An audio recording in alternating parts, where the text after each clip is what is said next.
కాళేశ్వరం అనేది అతిపెద్ద స్కామ్గా కూడా అభివర్ణించడం జరిగింది. దాని కింద ఒక 3 రిజర్వాయర్లు, ఒక 9 సబ్స్టేషన్లు,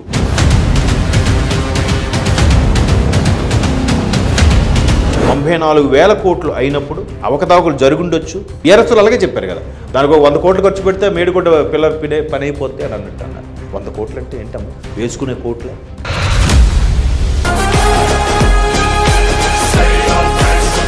అంత పెద్ద ఇదైనప్పుడు చిన్న దానికి పట్టించుకుంటారంటే అది పెద్ద సమస్య కాదు. 100 కోట్లు పెడితే ప్యాచీ వర్క్స్ అయిపోతాయి అన్నారు. ఆ నిర్లక్ష్యమైన ఆన్సర్ ఈ రోజు ఇంతకు దారి తీస్తున్నారు. మేడిగడ్డ, అన్నారము, సుందిల్లా వీటన్నిటికి కూడా కాళేశ్వరం నుంచి మొత్తం కార్ రేస్ జరిగింది. ఏది నెక్లెస్ రోడ్, అది ఒక శాఖకి సంబంధించింది ఇంకో శాఖకి ఎట్లా తర్జుమా చేస్తారు? మంత్రివర్గ నిర్ణయాలు ఏమి లేకుండా నెక్స్ట్ మనమే వస్తాం కదా చూసుకుందాంలే అన్నట్టు. కరెక్ట్ కాదు కదా. అందులో జరిగింది అవినీతి కాదని చెప్తున్నారు కదా. అదే చెప్తున్నారు. తెలంగాణలో ఎక్కడెక్కడ ఏమేమి ఉన్నాయి కేసీఆర్ గారికి క్షుణ్ణంగా తెలుసు అని చెప్పేసి ఆ విషయంలో కేసీఆర్ గారి హ్యాట్స్ ఆఫ్. తెలంగాణ మీద మంచి గ్రిప్ ఉన్న వ్యక్తి కేసీఆర్ గారు, డౌట్ లేదండి. అంటే ఇప్పుడు భయపడుతున్నారంటారా కేసీఆర్ గారు? మరి అంత పెద్ద సీనియర్ నాయకుడు, ఉద్దండు, రాజకీయ ఉద్దండు ఆయన కేసీఆర్ గారు, మహామేధావి. నమస్తే, నేను సిరి. కాళేశ్వరం సో తెలంగాణలోనే కాదు భారతదేశంలో అతిపెద్ద ప్రాజెక్ట్ అని చెప్పేసి కాళేశ్వరం అని కేసీఆర్ గారు చాలాసార్లు చెప్పారు. అయితే ఇప్పుడు దీని మీద కమిషనర్ అయితే విచారణకి కేసీఆర్ని రమ్మన్నారు. ఈరోజు కమిషనర్ ఎదుట విచారణకి కేసీఆర్ గారు అయితే కూర్చున్నారు. మరి అక్కడ ఎలాంటి ప్రశ్నలు అడిగే అవకాశం ఉంది? అసలు నిజంగానే మరి కాళేశ్వరం మీద ఈ కమిషనర్ అనేది కరెక్టేనా కాదా? చాలా అంటే భిన్నమైన అభిప్రాయాలు వ్యక్తం అవుతున్నాయి. తెలంగాణకి ఒక పెద్ద ప్రాజెక్ట్, అంటే ఇక్కడ 2 పంటలకి సరిపడా నీళ్లు ఈ కాళేశ్వరం ప్రాజెక్ట్ వల్ల మనకి వస్తుందని చెప్పేసి చాలామంది మాట్లాడుతున్నారు. అట్లనే 1,00,000 కోట్ల అవినీతి జరిగిందని చెప్పేసి కూడా కొంతమంది మాట్లాడుతున్నారు. మరి ఇందులో ఎంతవరకు వాస్తవం ఉంది? సో ఈ రోజు మనతో పాటు ఉన్నారు ప్రముఖ సీనియర్ జర్నలిస్ట్ జగదేవ్ గారు. నమస్కారం సార్. నమస్కారం. కాళేశ్వరం మెయిన్గా చూస్తే ఈ ఏదైతే సుందిల్లా ఇవన్నీ ఏదైతే ఉందో అక్కడ 2 పిల్లర్లు అయితే మనకి కృంగిపోయినాయి. దీని గురించి అని కొంతమంది 2 పిల్లలకే ఏమున్నది, 2 పిల్లలే కదా మంచి చేసుకుంటే అయిపోతుంది, ఎందుకంటే 2 పంటల నీళ్లు ఇంతవరకు తెలంగాణలో అట్లా లేదు, కాళేశ్వరం వచ్చినాకనే అవుతుంది అని చెప్పేసి కొంతమంది మాట్లాడుతుంటే, కొంతమంది ఇందులో అవినీతి జరిగిందని కొంతమంది మాట్లాడుతున్నారు. కాళేశ్వరం మీరు అన్నట్టు జాతీయ హోదా కల్పించబడాల్సిన అతిపెద్ద ప్రాజెక్టు. నాకు తెలిసి ఒక అమేజింగ్ అనమాట. అతిపెద్ద ఎత్తిపోతల పథకంలోనే పరాకాష్ట అది. సో అది మనం చాలా డైరెక్ట్గా చూస్తే మనం ఆశ్చర్యం వేస్తుంది. మామూలు మన వీడియోస్ చూస్తేనే అబ్బా ఇంత పెద్ద మంచి టెక్నాలజీ చేశారని. కాకపోతే కాళేశ్వరం అనేది సక్సెస్ఫుల్గా కంప్లీట్ అయ్యింది. దానివల్ల తెలంగాణ యొక్క దాహార్తి తీరుతుంది. మీరు అన్నట్టు కంపల్సరీగా 2 పంటలు, ఇంతకుముందు కూడా 2 పంటలు కొన్ని ప్రాంతాల్లో జరిగాయి. ఇది గోదావరి, కృష్ణా డెల్టా, ఈ పరివాహక ప్రాంతాల్లో అన్ని జిల్లాలకి కూడా, అంటే ఏదైతే 31 జిల్లాలుగా విడగొట్టబడ్డాయి ఇప్పుడు జయశంకర్ జిల్లా, భూపాలపల్లి జిల్లా. సో మొత్తానికే చక్కగా చేయాలని అనుకున్నారు. అయితే ఇక్కడ మనం గమనించాల్సింది ఏంటంటే కాళేశ్వరమే కాదు, ఏ పెద్ద ప్రాజెక్ట్ తీసుకున్నా దాంట్లో ఎంతో కొంత అవకతవకలు అనేది ఉంటాయి, సహజం అది. అదేనే కాదు, వ్యాపారం తీసుకోండి, ఏ వ్యాపారం తీసుకున్నా అందులో కనీసం అంటే తక్కువలో తక్కువ 5% మోసము అని అనాలా, లేదంటే జిమ్మిక్కులు అని అనాలా, లేదా అతి తెలివి అనాలో తెలియదు, కానీ అట్లాంటి ఏదో ఒకటి లేకపోతే అది వ్యాపారమే కాదట. అంటే అట్లీస్ట్ 5% ఉంటుంది. 5%కే మనం వీళ్ళు జెన్యూన్ బిజినెస్ రా అనుకుంటాం. సో ఇంకా 5 దాటి 10-20 చేసేవాడు మోసం చేసినట్టు. సో 5 అనేది కంపల్సరీ. అలాగే ఇలాంటి పెద్ద ప్రాజెక్టులు జరిగినప్పుడు ఎక్కడో చిన్న చిత్తగా అవకతవకలు జరుగుతాయి. అలా జరుగుతున్నప్పుడు కూడా ప్రభుత్వానికో, ప్రభుత్వ ప్రతినిధులకో, ప్రజాప్రతినిధులకో, అధికారులకో సంబంధం లేకుండా కూడా జరగచ్చు. ఇప్పుడు ఎక్కడో పై అధికారి ఉంటాడు, కింద స్థాయిడు కక్కుర్తి పడ్డాడు అనుకోండి, దాన్ని మనం ఏమంటాం? ఆ అధికారికి తెలిసే చేసింది అనేస్తాం సింపుల్గా. అలా కాకుండా కొంతమంది ఎక్కడైనా పోలీసులు లాఠీ చార్జ్ చేశారు, కంట్రోల్ చేయడానికి అదుపు తప్పుతున్నప్పుడు నేను చెప్పేది వెంటనే ఏమంటారు? పోలీసులు జులుం నశించాలి, పోలీసులు ఆగాయిత్యాలు నశించాలి, ఇదంతా ప్రభుత్వం చేయిస్తుందని అటు తిరిగి ప్రభుత్వం మీదకి వెళ్తుంది. ఎక్కడైనా సహజం అది. అలాంటి సందర్భంలో కాళేశ్వరం లాంటి అతిపెద్ద ప్రాజెక్ట్ అయినప్పుడు దానికి మేడిగడ్డ దగ్గర ఆ పిల్లర్ కుంగుబాటు రకరకాలుగా విషయం ఇచ్చినప్పుడు ప్రభుత్వ పరముగా రాజకీయ పరంగా కూడా కొంత దుమారం లేవింది. గత ప్రభుత్వానికి ఉన్న పెద్ద మైనస్ ఏంటంటే కుటుంబ పాలనకు ముద్ర వేశారు. దానికి అనుగుణంగానే వాళ్ళ కుటుంబ సభ్యులు ఎక్కువ మంది ఉన్నారు అందులో, అంటే మంచి పొజిషన్లో ఉన్నవాళ్ళు. కేసీఆర్ గారి నుంచి తీసుకుంటే కేసీఆర్ గారు తనయుడు కేటీఆర్ గారు, కవిత గారు, హరీష్ రావు గారు, తర్వాత సంతోష్ గారు, ఇలా ఇంకా చాలామంది ఉన్నారు. దూర బంధువులు వాళ్ళు వీళ్ళు కూడా ఉన్నారు. ప్రధానంగా వినిపించే పేర్లు ఇవి. సో వీళ్ళకి కొంత అందులో పట్టం కట్టడం వల్ల ఇటువంటి కొన్ని విమర్శలు అయితే ఎదుర్కోవాల్సి వస్తుంది. ఎప్పుడైతే ముఖ్యమంత్రి రేవంత్ రెడ్డి గారు అధికారం చేపట్టారో కాళేశ్వరం అనేది అతిపెద్ద స్కామ్గా కూడా అభివర్ణించడం జరిగింది. దీని మీద చాలా సందర్భాల్లో చర్చ కూడా జరిగింది. ఎలా చర్చ జరిగింది? పక్క రాష్ట్రం, తెలుగు రాష్ట్రాల కంపారిజన్ వచ్చేసరికి పక్క రాష్ట్రంలో అప్పటి ముఖ్యమంత్రి 2019 నుంచి మొన్న 24 వరకు ఉన్న ముఖ్యమంత్రి జగన్మోహన్ రెడ్డి గారి యొక్క అవినీతి మీద, అవకతవకల మీద కూడా కొన్ని విమర్శలు వచ్చినప్పుడు కొంతమంది విశ్లేషకులు, కొంతమంది మీడియా మిత్రులు, మేధావులు జగన్మోహన్ రెడ్డి గారిది అలా డైరెక్ట్గా కనబడుతుంది, ఇక్కడ కూడా జరుగుతుంది లేరా బాబు, ఇక్కడ కూడా కాళేశ్వరం లాంటి పేరుతో కొన్ని అవకతవకలు భారీగానే జరిగాయని కొంతమంది టీవీ ఛానల్లో కూడా విమర్శలు చేశారు. కానీ హరీష్ రావు గారు చెప్పారు కదా, ఏమని 94 కోట్లు మాత్రమే జరిగింది. మొత్తం అంటే అంత కన్స్ట్రక్షన్ మొత్తం కంప్లీట్ అవ్వడానికి మొత్తం 94 అయింది, 1,00,000 కోట్లు అని ఎట్లా చెప్తున్నారని చెప్పేసి ఆయన ఒకటి మనకి మొన్న విచారణకు హాజరైన తర్వాత చెప్పిండ్రు కదా. ఓకే, ఇప్పుడు 94,000 కోట్లు అంతే కదా. వాస్తవానికి కాళేశ్వరం ప్రాజెక్ట్ అనుకున్నప్పుడు 50,000 నుంచి 60,000 కోట్ల వరకు అవ్వచ్చనే ఎస్టిమేట్ చేసుకున్నారు. బట్ అది బియాండ్ దట్ దాటేసింది. అవును, ఇంతకుముందు కూడా ప్రాజెక్టులు అనుకున్నప్పుడు ఇప్పుడు మనం అది చూస్తే ఎగ్జాక్ట్లీ, అంటే నేను అక్కడికి వస్తున్నా, నాకు అర్థమైంది మీరు అడగబోయే క్వశ్చన్ నాకు అర్థమవుతుంది. ఇప్పుడు ఒక హౌస్ మీరు ఇల్లు కట్టాలనుకున్నా అనుకోండి, ఒక ల్యాండ్ కొన్నాక ఒక 20 లక్షలు పెట్టి సింపుల్గా వేసేద్దాం అనుకుంటే అది తిరిగి ఇది తిరిగి చిన్న చితక ప్యాచీ వర్కులు, వుడ్ వర్క్ అని, ఫర్నిచర్ అలా ఈసారి కదా 30 లక్షలకి వెళ్ళిపోద్ది. ఏంటి మీరు 20 లక్షలు అనుకుంటే అంటే ఎంత పెరిగిందమ్మా? ఆల్మోస్ట్ 50% పెరిగిపోయింది. సో ఇలాంటి పెద్ద పెద్ద ప్రాజెక్టులు అయినప్పుడు నిర్మాణ వ్యయం ఖచ్చితంగా పెరుగుతుంది. నెక్స్ట్ టెండర్లు పెరిగిపోవడము, అది అయిన తర్వాత ఇయర్లీ ఇన్ఫ్లేషన్ వల్ల పెరగడము, ఇవన్నీ అయిన తర్వాత ఎస్టిమేషన్ కాస్ట్ పెరిగిపోతుంది. అయితే అక్కడ ఖర్చు అన్ని లావాదేవీలు చూపించిన దానికి దీనికి కొంత తేడా అయితే ఉంది, లేదనట్లేదు. బట్ నేనేమంటున్నానంటే వీళ్ళు చేసింది అవకతవకలు రైట్ అని అనట్లే. అండ్ మోర్ ఓవర్ అలాంటి మేజర్ ప్రాజెక్టు భుజానికి ఎత్తుకున్నాక ఖచ్చితంగా ఎంతో కొంత అవకతవకలు అనేవి జరుగుతూ ఉంటాయి. ఇప్పుడు కాంట్రాక్ట్ ఉన్నాడమ్మా, లేదా ఒక ప్రాజెక్టుకి ఒక టన్నల్ దగ్గర ఇంత, ఇప్పుడు ఏదైతే ప్రాజెక్ట్ కాళేశ్వరం ప్రాజెక్టు చాలా పెద్ద ప్రాజెక్ట్, అంటే దాని కింద ఒక 3 రిజర్వాయర్లు, ఒక 9 సబ్స్టేషన్లు, ఒకటి కాదు దగ్గర ఒక 100-150 కాలువలు, ఎన్ని సెటప్లో చూడండి. ఆ కాలువలన్నింటి కూడా మళ్ళీ దాన్ని ఏమంటారు, టన్నల్ లాగా దించి వాటర్ వదిలే సిస్టమ్ అన్నీ కూడా సెటప్ చేయడానికి ఖచ్చితంగా అవుతుంది. అయితే దీన్ని ఎప్పుడైతే ప్రభుత్వ పరంగా ఇప్పుడు గత ప్రభుత్వ హయాంలో కేసీఆర్ గారు ఉన్నప్పుడు ఇట్లాంటిది ఎవరైనా మీడియా మిత్రులు అడిగితే దానికి ఎంత చలోక్తులో లేదంటే వ్యంగ్యమే జోడించి మాట్లాడేవాడు ఆయన. ఏమే రాహుల్ ఇస్తే సరిపోద్దంటావా? ఇట్లాంటివి వచ్చినప్పుడు అప్పటి ఉన్న ప్రతిపక్షంగా ఉన్న కాంగ్రెసు ఇట్లాగా ప్రశ్నిస్తే మీకు చెప్పాల్సిన బాధ్యత ఏముంది? కనబడుతుంది కదా, మీకేమి తెలియదు అసలు. మీరు అంతకుముందు కాంగ్రెస్ హయాంలో ఉన్నప్పుడు మీరేం చేశారు? ఇప్పుడు ఇది ఆదిలాబాద్ దగ్గర ఎక్కడో మేడేటి హట్టే ఏదో తుమ్మిడిహట్టి దగ్గర కట్టాలని అనుకున్నారంట. అప్పుడు అక్కడ సెంట్రల్లో కాంగ్రెస్ ఉంది. ఏది నేను చెప్పేది 2014 ముందు, తెలంగాణ బైఫర్కేట్ అవ్వకముందు కాంగ్రెస్ ప్రభుత్వం ఉండేది ఉమ్మడి ఆంధ్రప్రదేశ్గా ఉన్నప్పుడు. సెంట్రల్లోనూ కాంగ్రెస్ 2004 నుంచి 14 వరకు సెంట్రల్లో యూపీఏ గవర్నమెంట్ కదా, స్టేట్లో కూడా కాంగ్రెస్ ప్రభుత్వమే. రాజశేఖర రెడ్డి గారి హయాంలో, తర్వాత కిరణ్ కుమార్ రెడ్డి గారి హయాం నడిచింది. సో అప్పుడు మహారాష్ట్ర కూడా కాంగ్రెస్ ప్రభుత్వం ఉన్నా కూడా చేయలేని పరిస్థితుల్లో మీరు చేతులెత్తేస్తే కదా మేము తెలంగాణ దాహాతి తీరడానికి ఈరోజు హైదరాబాద్లో 1.5 కోటి మంది, అంటే గవర్నమెంట్ లెక్కల ప్రకారం అయితే 1,20,00,000 ఎంతో, బట్ అనాథరైజ్డ్ అంతకంటే 1.5 కోటి మంది ఉన్నారు. వీళ్ళందరికీ నీటి సమస్యలు లేకుండా ఉండడానికి మేము ఎంత తాపత్రయపడి, ఇన్ని ఇబ్బందులు పడి, ఇన్ని సర్వేలు చేసి మహారాష్ట్ర ప్రభుత్వాన్ని ఒప్పించి, వాళ్ళని ఒప్పించి, వీళ్ళని ఒప్పించి మేము ఒక విధంగా నానా సంకలనాకి చేస్తే మీరు ఈరోజు ప్రభుత్వం వచ్చింది కదా అని మా మీద కక్ష సాధింపుగా చేస్తున్నారా అనేది బీఆర్ఎస్ వాళ్ళ యొక్క వాదన. అంటే ఒక వెర్షన్లో ఇది కరెక్టే అనిపిస్తుంది. ఇంకో వెర్షన్లో వీళ్ళు కుటుంబ పరిపాలన అనే కొన్ని ముద్రలు, వీళ్ళు కొన్ని రకాలుగా ప్రతిపక్షాలను లెక్క చేయకపోవడం, అట్లాంటివన్నీ గుర్తుపెట్టుకొని ప్రతిపక్షాలు అనేవి ఇప్పుడు అధికార పక్షం అనేది ఇప్పుడు ముందుకు వస్తుంది. సో అలాంటి సందర్భంలో వచ్చిందే ఈ పిసి ఘోష్ కమిషన్ ఏదైతే ఉందో.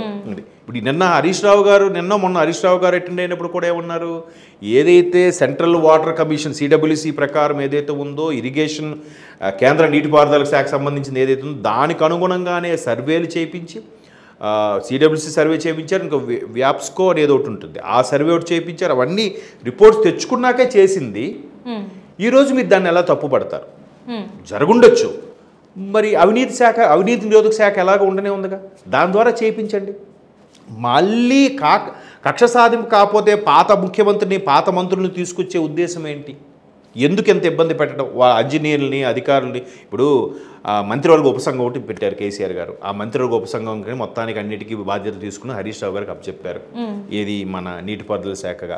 అంతకుముందు ఫైనాన్షియల్ మినిస్టర్గా ఉండి ప్రస్తుత ఎంపీ ఈటెల రాజేంద్ర గారు బీజేపీలో ఉన్నారు. అప్పుడు ఆయన బారాసాలో ఆర్థిక మంత్రిగా కూడా చేశారు. ఆయన కూడా పిలిపించారు. ఇవేవి కూడా మంత్రివర్గ ఉపసంఘం తీసుకున్న నిర్ణయాలు, దాని అనుగుణంగా ఇంజనీర్లు సమాఖ్యతో డిజైన్లు ప్లానింగ్లు, సార్ దీనికి ఇలాగ అవుతుందని వస్తుంది. ఇప్పుడు ఇదే మంత్రివర్గ ఉపసంఘం అయిందమ్మా, ఒక మీటింగ్ పెట్టారు. ఆ మీటింగ్ కాస్ట్ ఉంటుంది తెలుసా? ఇంజనీర్ల సమావేశం అయ్యింది, ఇంజనీర్లకి సమావేశం దానికి కాస్ట్ ఉండదా? ఇట్లాంటి కాస్ట్లు కూడా జరుగుతుంటాయి. పైగా టెండర్ల విషయంలో కొన్ని రకాల సెట్టింగ్లు ఇవన్నీ ఉంటాయి. అంటే ఎక్కడైనా సరే ఫర్ ఎగ్జాంపుల్ 94,000 కోట్లు అయినప్పుడు అవకతవకలు జరుగుండొచ్చు. బట్ మేడిగడ్డ లాంటివి కుంగిపోయినప్పుడు, అంటే ప్రాజెక్టు కట్టి ఎన్నేళ్ళు అవ్వకుండానే కనీసం ఒక 10 ఏళ్ళు అయిపోయిన తర్వాత అది కుంగిందంటే అర్థం ఉంది. కట్టిన సంవత్సరంన్నరకే గవర్నమెంట్ వచ్చిన తర్వాత ఇక్కడ కుంగింది అని అంటే ఏముంది, అది ఒక 100 కోట్లు పెడితే ఈజీ అయిపోద్ది అనేది కరెక్ట్ ఆన్సర్ కాదు. బీఆర్ఎస్లు అలాగే చెప్పారు కదా, దానికి ఒక 100 కోట్లు ఖర్చు పెడితే మేడిగడ్డ పిల్లల పని అయిపోద్ది అని అన్నట్టు అన్నారు. 100 కోట్లు అంటే ఏంటమ్మా, వేసుకునే కోట్ల? నా ఇంటెన్షన్ మీకు అర్థమవుతుందా? అంటే బీఆర్ఎస్ వాళ్ళు చెప్పే జవాబుదారీతనము కూడా ప్రాపర్గా లేకపోవడం అనేది గవర్నమెంట్ ఉన్నాక వీళ్ళు ప్రశ్నించి ఎలాగుంటుంది? అరే మేమేమో అడిగితే మీరు అది చూడలేదు, మరి ఇంజనీర్లు ప్రాబ్లమో లేదంటే పర్యవేక్షణ అధికారి ఎవడో ఒకడు ఉండాలి కదా, వాళ్ళ ఇబ్బందులు ఉంటుంది. Central safety control and maintenance ఏదో ఒక డిపార్ట్మెంట్ ఉంటుంది, వాళ్ళు చెక్ చేసుకోకపోవడమో ఏదో ఎవరిదో తప్పిదం అయితే ఉంది. ఆ తప్పిదంని ఖచ్చితంగా దీని మీద ఒక కమిటీ వేస్తాము లేదా సిట్ వేస్తాము, దాన్ని బట్టి మేము రెక్టిఫై చేసుకుంటామని చెప్పాలి. దానికి వీళ్ళు ఎలా చెప్పారు? అంత పెద్ద ఇదైనప్పుడు చిన్న దాన్ని పట్టించుకుంటారంటే అది పెద్ద సమస్య కాదు, 100 కోట్లు పెడితే ప్యాచీ వర్క్స్ అయిపోతాయి అన్నారు. నిర్లక్ష్యమైన ఆన్సర్ ఈరోజు ఇంతకు దారితీసిందంట. మేబీ ఇప్పుడు మీకు చిన్న ఎగ్జాంపుల్ చెప్తానమ్మా. మీడియాలోనే మన మీడియాలో ఉన్నా కూడా చెప్తున్నా, పేపర్లో ఏదైనా తప్పు వస్తే ఎక్కడో ఒక 10వ పేజీలోనో 12వ పేజీలో నెక్స్ట్ డే చీఫ్ ఎడిటర్ ఒక ఆర్టికల్ రాస్తారు, దానికి బాధ్యత వహిస్తూ, దట్ ఈస్ ద అకౌంటబిలిటీ. ఇక్కడ పలానా దగ్గర ఒక అక్షరం తప్పు దొర్లింది, పాఠకులు గమనించగలరు లేదా తప్పుని క్షమించగలరు అని. ఎందుకు వేస్తారమ్మా? ఎవడు చూస్తాడమ్మా పేపరు? ఎవడు చదువుతాడు, ఎవడో ముసలోడు చదువుతాడు, ఏం పట్టించుకుంటుంది, చిన్న అక్షరం తప్పే కదా. కాదు, నెక్స్ట్ డే వేస్తున్నాం. అలాగే బాధ్యత గల ప్రభుత్వంలో ఉన్నప్పుడు కొన్ని రకాల జవాబులకి కొన్ని రకాలు ఉంటాయి. ఇది మా ఇష్టం, మేము ఇప్పుడు చూడు పక్క రాష్ట్రంలో చూడండి, ఆంధ్రప్రదేశ్లో గత ప్రభుత్వంలో మేము వచ్చినప్పుడు కొడతాం, పోలీసులను గుడ్డలు తీసి కొడతాం. ఇది కరెక్టా? ఇట్లాంటి జవాబు అనేది బాధ్యత గల పదవులు ఉన్నప్పుడు చాలా పద్ధతిగా మాట్లాడాలనేది నా అభిప్రాయం. ఇవాళ రేపు సర్వసాధారణం అయిపోయింది, ఆడు ఈడు అనడం కూడా సర్వసాధారణం అయిపోయింది. మొన్న ఒకళ్ళగా ఒక మిత్రుడు ఇలాగా మాట్లాడాడు, ఆడు అంటే మా తెలంగాణలో ఎట్లా అంటాను బాయ్, తప్పది. తెలంగాణలో గౌరవ వచ్చాలు లేవా అండి చెప్పండి. మేము ఆడు అంటాం సార్, మేము ఎట్లా మాట్లాడతాం సార్. కాదు, ప్రతి భాషలో కూడా గౌరవచనం ఇది ఉంది. దాన్ని కప్పిపుచ్చుకోవడానికి ఇలా మాట్లాడద్దు.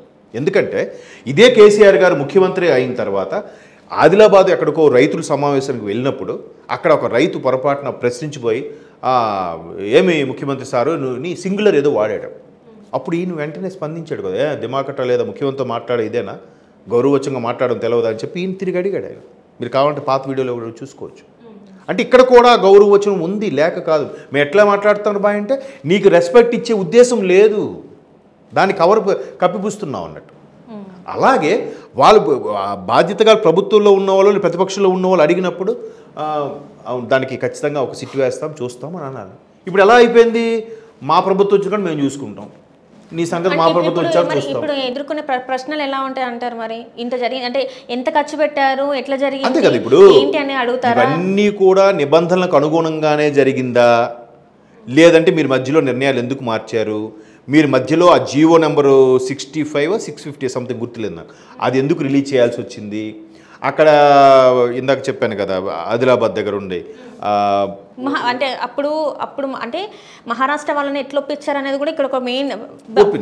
సరే, అక్కడ కట్టాల్సింది మీరు ఎక్కడ ఎందుకు కట్టారు? మహారాష్ట్ర వాళ్ళు ఏం చెప్పారట, ఆదిలాబాద్ నిన్న హరీష్ రావు గారు ప్రశ్నించి దాంట్లో కూడా అడిగారు, అది జస్ట్ 148 మీటర్స్ ఇది అవుతుంది, దానికి మాకు మళ్ళీ ఇబ్బంది అవుతుంది లేదా ఏదో సంథింగ్, దానివల్ల వీళ్ళు అందుకు మేడిగడ్డకి మార్చాల్సి వచ్చినప్పుడు హరీష్ రావు గారు క్లియర్గా ఇచ్చారు. అంటే పల్లం ఇక్కడ కిందికి ఉంటుంది కాబట్టి నీళ్ళు స్టోర్ చేసుకోవడానికి ఈజీగా ఉంటుంది అని చెప్పేసి. ఇప్పుడు బీఆర్ఎస్ వాళ్ళ వాదన కూడా ఏముంటుందంటే, రేపు పొద్దున మూసీ సుందరీకరణ చేసినప్పుడు కూడా అదే మూసీలో ప్రవహించాల్సిన నీరు ఈమె మేడిగడ్డ ఈ కాళేశ్వరం నుంచే వస్తాయి బాబు, మీరు అప్పుడే దీన్ని అంతా మేనేజ్ చేయగలుగుతారు, అంత యూస్ఫుల్ ప్రాజెక్ట్ అది, మేడిగడ్డ, అన్నారము, సుందిల్లా వీటన్నిటికి కూడా కాళేశ్వరం నుంచే మొత్తం సప్లై చేస్తున్నారు, దాన్ని మీరు ఎందుకు కక్ష సాధింపు కాకపోతే ఇలా దీని మీద అంత అవసరమా అనేది వీళ్ళ అభిప్రాయం, వీళ్ళ చెప్తున్న డిఫెన్స్. బట్ వాళ్ళు ఏమంటారు, నిజమే కానీ 50,000 కోట్లు 60,000 కోట్లు అనుకున్నది కాస్త 94,000 కోట్లు అంటే బయటికి చెప్పనివి చెప్తున్నారు. ఇంకా ఎన్ని జరిగాయో? ఎందుకంటే ఎందుకు వీళ్ళు కాంగ్రెస్ ప్రభుత్వం కూడా అలా చేస్తుందంటే, కార్ రేస్ జరిగింది ఏది నెక్లెస్ రోడ్, అది ఒక శాఖకు సంబంధించింది ఇంకో శాఖకి ఎట్లా తర్జుమా చేస్తారు మంత్రివర్గ నిర్ణయాలు ఏమి లేకుండా? ఫైనాన్స్ శాఖలో ఉన్న దాన్ని అటువైపు నెక్స్ట్ మనమే వస్తాం కదా చూసుకుందాంలే అన్నట్టు కరెక్ట్ కాదు కదా. అంటే ఇప్పుడు అందులో జరిగింది అవినీతి కాదని చెప్తున్నారు కదా, అదే చెప్తున్నాడు. ఇప్పుడు బ్యాంక్ ఎంప్లాయ్ ఉన్నాడమ్మా, బ్యాంక్ ఎంప్లాయ్కి డిపాజిట్స్ వస్తాయి, వాడు ఆ డిపాజిట్స్ని ఏం చేయాలి, బ్యాంక్లో పెట్టి తాళం వేసి వెళ్ళాలి, అవునా? 1,00,000 రూపాయలు వచ్చింది, వాళ్ళు నాకు ఒకటి అప్పు అడిగాడు, సరే అడిగిస్తా, నాకు ఆ 1,00,000 రూపాయలకి వడ్డీ అంత ఇస్తాడుగా, నెక్స్ట్ వీక్ ఇచ్చారా, ఇచ్చిన తర్వాత మళ్ళీ తెచ్చి 1,00,000 రూపాయలు బ్యాంకులో పెట్టేస్తా, అది కరెక్టా? అది అవినీతి జరగలేదా? బ్యాంక్ ఎంప్లాయ్ ప్రకారం జరిగిందా జరగలేదు మీరు చెప్పండి? జరిగినట్టే కదా. మరి ఇక్కడ కూడా ఒక శాఖది ఇంకో శాఖకి ఎలా పెడతారు? మరి జరగలేదంటే ఎలా? ఉన్నాయి లెక్కలన్నీ, లక్ష ఉంది బ్యాంక్ ఎంప్లాయ్ది, బయట ఎవడికో ఇచ్చాడు ఇంట్రెస్ట్కి, వాడు వారం రోజులు తిరిగి ఇచ్చిన తర్వాత 1,00,000 తెచ్చి పెట్టేసాడు, ఆ ఇంట్రెస్ట్ ఇటు పాకెట్లో వేసుకున్నాడు, వీడి పని అయిపోయింది, ఆ ఫ్రెండ్ పని అయిపోయింది, వీడికి ఇంట్రెస్ట్ వచ్చింది, బ్యాంక్లో 1,00,000 ఉంది. ఇక్కడ వీళ్ళు ఏం చెప్తున్నారు, ఇది ఫైనాన్స్ సంబంధించి కార్ రేస్కి తద్మిత చేసావు, దాని లెక్కలను ఉన్నాయి కదా, దాంట్లో అవినీతి జరగలేదు కదా అంటే మరి బ్యాంక్ ఎంప్లాయ్ని కూడా వదిలేద్దామా చెప్పండి? తప్పు చేశారు అది ఆ ఎక్స్ప్లెనేషన్ అనేది అవసరం. తప్పు చేయలేదు కావాలంటే ఎంక్వైరీ చేసుకోండి, ఇవన్నీ రాజకీయ పరంగా వచ్చే డైలాగ్స్ ఇవి, ప్రజల్ని ఆకట్టుకోవడానికి రాజకీయ పరంగా ఎత్తుగడ వేయడానికి మాదే అప్పర్ హ్యాండ్ అని చెప్పుకోవడానికి వచ్చే డైలాగ్సే తప్ప ఇందులో జరిగిందా లేదా మీకని అర్థం నేను చెప్పిన ఎగ్జామ్. అంటే ఇప్పుడు చెప్తున్నాడు కదా, ఇప్పుడు కేటీఆర్ గారు కూడా ఏం చెప్తున్నారంటే, లోపలికి వెళ్ళిన తర్వాత ఏదైతే కమిషన్కే అంటే ఏదైతే ఎంక్వైరీ చేస్తున్నారో వీళ్ళకే కొత్త విషయాలు తెలుస్తాయి, ఇరిగేషన్లో ఎలాంటిది ఉన్నది వాళ్ళకే కొత్తవన్నీ కూడా తెలిసొచ్చే అవకాశం ఉంది. ఎందుకంటే కేసీఆర్ గారు ఇంతకుముందు అంటే తెలంగాణలో ఎక్కడెక్కడ ఏమేమి ఉన్నాయి కేసీఆర్ గారికి క్షుణ్ణంగా తెలుసు అని చెప్పేసి ఆ విషయంలో కేసీఆర్ గారికి హ్యాట్స్ ఆఫ్. ఎందుకంటే చాలా సందర్భాల్లో తెలంగాణ ఆంధ్రప్రదేశ్ విడిపోతుంది అనుకున్నప్పుడు కూడా మాజీ ముఖ్యమంత్రి కిరణ్ కుమార్ రెడ్డి గారు కూడా విడిపోయినా కూడా వాటర్ కోసం గొడవలు వస్తాయి, ఖచ్చితంగా ఆంధ్రప్రదేశ్ తెలంగాణ ప్రభుత్వాలు గొడవ పడతాయి, వాటర్ అది సర్దడం చాలా సమస్య. ఎందుకంటే ఇక్కడ అప్పటి ఉమ్మడి ఆంధ్రప్రదేశ్ ప్రకారం చూస్తే ఇది 10 జిల్లాలు, అది 13 జిల్లాలు, దాని విస్తీర్ణం కూడా ఎక్కువ, దీంతో పోలిస్తే దాని పాపులేషన్ కూడా ఎక్కువ. ఫర్ ఎగ్జాంపుల్ 5 టీఎంసీలు వాటర్ ఉంటే 3 టీఎంసీలు ఆంధ్రప్రదేశ్ రాయలసీమ ఆంధ్రకి ఇవ్వాలి, 3 దీనికి ఇస్తే ఇంకెక్కువ ఇవ్వాలి ఆంధ్రప్రదేశ్కి, దానికి 3 దీనికి 2 కాదు, ఏవో లెక్కలు ఉన్నాయి. అలాంటి విషయాల్లో ఈయన కేసీఆర్ గారు ఆయన మొన్న ఒక 2 years బ్యాక్ ఆ ఇంజనీర్ కూడా చనిపోయారమ్మా, ఇరిగేషన్ డిపార్ట్మెంట్ ఎస్సీగా ఏదో చేసి రిటైర్ అయ్యారు, అంటే తెలంగాణ ఉద్యమంలో కూడా కీలక పాత్ర పోషించాడు, ఆయన పేరు గుర్తు రావట్లేదు. ఆయన, ప్రొఫెసర్ జయశంకర్ గారు, కేసీఆర్ గారు, వీళ్ళు ముగ్గురికి కూడా తెలంగాణ నైసర్గిక స్వరూపం మీద, దీని ముందే నదులు ఏంటి, వాటర్ ఏంటి, ఏ జిల్లాకి ఏది అనేది మంచి గ్రిప్ ఉన్న నాయకులు. అంటే సింపుల్గా ఎవరు నాయకులు, ఇప్పుడు ఉద్యమానికి కీ పొజిషన్, కీలక భూమిక పోషించి కేసీఆర్ గారు లాంటి వాళ్ళు, ప్రొఫెసర్ కోదండరామ్ గారు లాంటి వాళ్ళు కూడా అఫ్కోర్స్ తర్వాత రాజకీయ పరంగా ఏవో జరిగితే జరగచ్చు, కానీ ఎంతో కొంత వాళ్ళ వంతు పార్టిసిపేట్ చేశారు ఉద్యమంకి, కాదనట్లే. సో అట్లా తెలంగాణ మీద మంచి గ్రిప్ ఉన్న వ్యక్తి కేసీఆర్ గారు, అది డౌట్ లేదండి. సో ఆయన ఇప్పటికైనా నోట్ లెక్కతో చెప్తాడు ఆయన, మీరు అడగండి ఏ ప్రాజెక్టు ఇప్పుడు ప్రాణహిత చేయవల్లది ఉంది, అది 2 వేరుగా చేస్తే ఇంకా బాగుంటుంది, లేదు ఎక్కడ నుంచి ఏది డౌన్ ఉంది, ఏది అప్ ఉంది, ఏది డిప్ ఇరిగేషన్ చేయొచ్చు, ఎక్కడ రిజర్వాయర్ కడితే బాగుంటుంది, ఇవన్నీ మంచి ఐడియా ఉన్న వ్యక్తే. నిజంగా కాళేశ్వరం అనేది 100% సూపర్బ్ ప్రాజెక్ట్ అది.